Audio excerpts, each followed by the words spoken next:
ગોમના ગોદરે ઢોલ રે વાગે છે, મારી જીગુને કોઈ પરણવા આયું છે.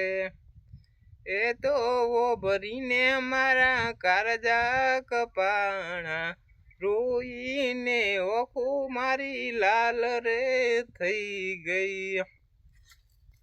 એ મારી જીગુ પારકાના ઘેર પરણી જાશે મારી જાન, તમને કેમનું ફાવશે મારી જાન. બીજાની હાથમાં વેટ્યું રે પહેરશો, મારી રે તમને યાદ બહુ આવશે. હે મારી જાનું સાસરે રે જઈને સુખી થાજો મારી જાનું, પરણીને પારકા ઘેર જતા રહેશો.